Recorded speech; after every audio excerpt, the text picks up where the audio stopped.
The Council emphasized fast-tracking on the issues of mining so that royalties can be realized to the communities. Community-based projects should be undertaken in counties, emphasizing on the need for expedited action on mining-related matters to align with the current realities.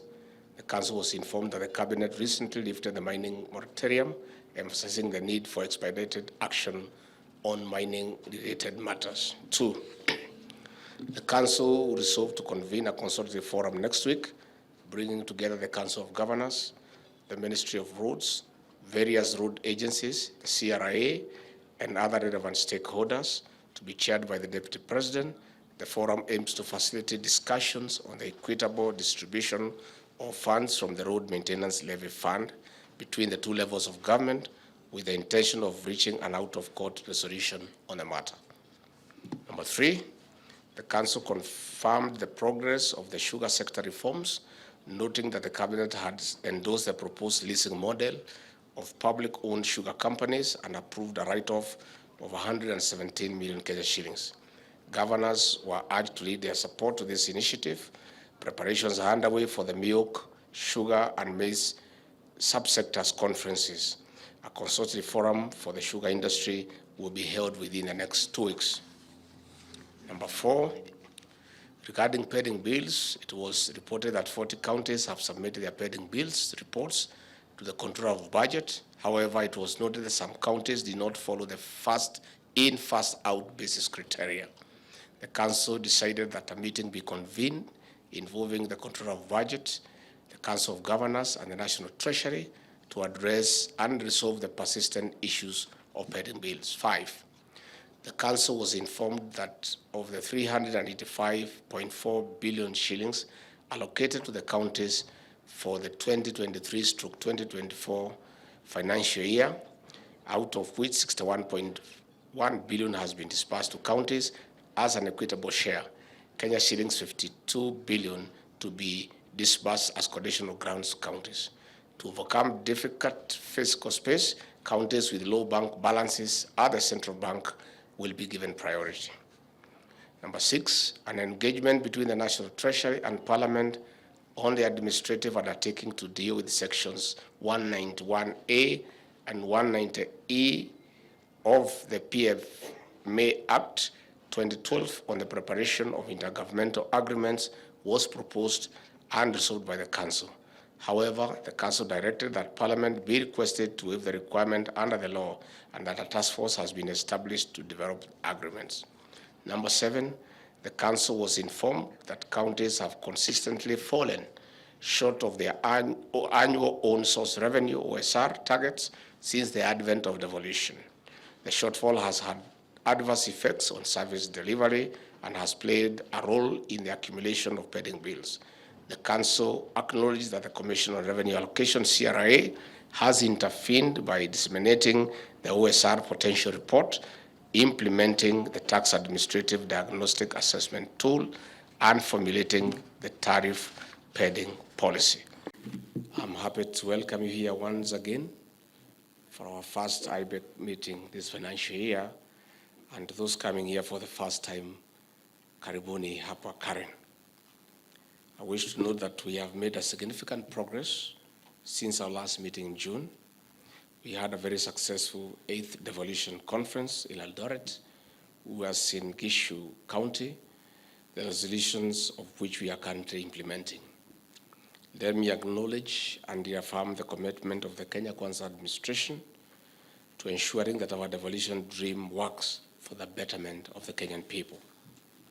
His Excellency President William Ruto and I are committed to fostering harmonious and consultative intergovernmental relations and cooperations at both levels of government. We also acknowledge and appreciate your continued support to our various development interventions and under our bottom-up economic transformation agenda.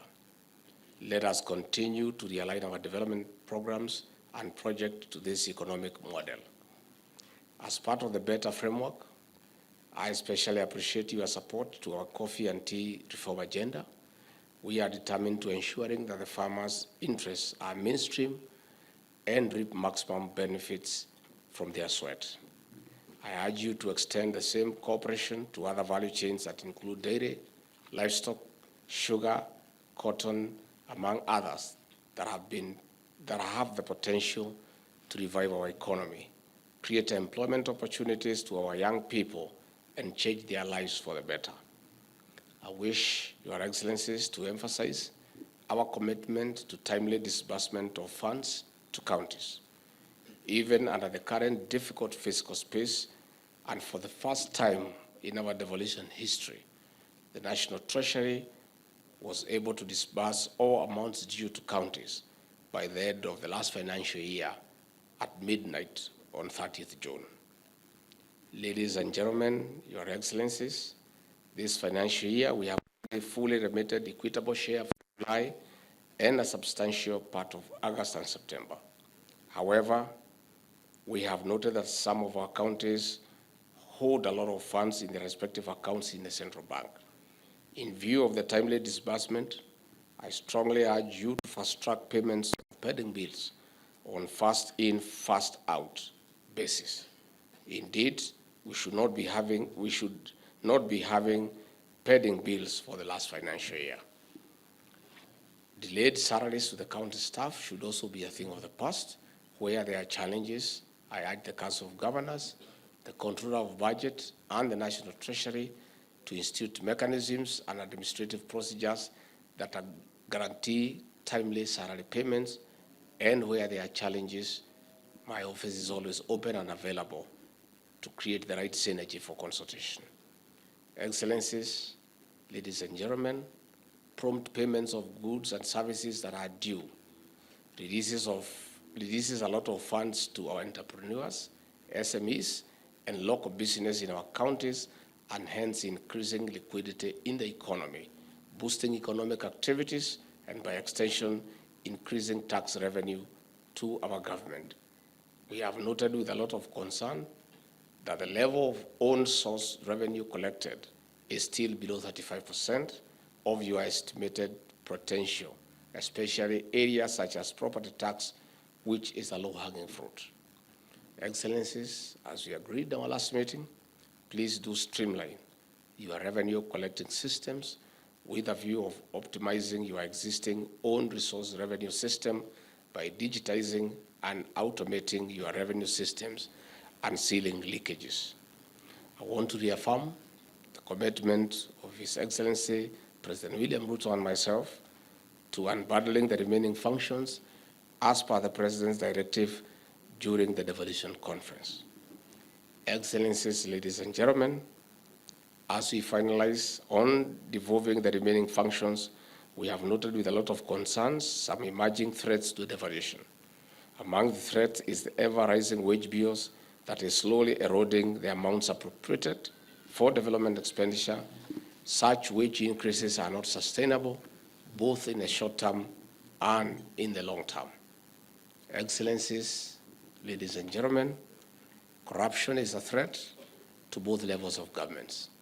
Let us work collectively to put in place control measures to monitor the use of public funds such that all procurement and expenditures are within the law. As I conclude, I wish to appreciate your continued support in jointly implementing the universal health care program that we launched jointly recently. I urge you to prioritize preventive health care, as this will enhance the quality of health care in the whole nation and reduce the cost of curative medicine. In conclusion, let us partner together as we put in place measures to mitigate the effects of El Nino rains, which are expected to start in mid-October and continue to the end of December.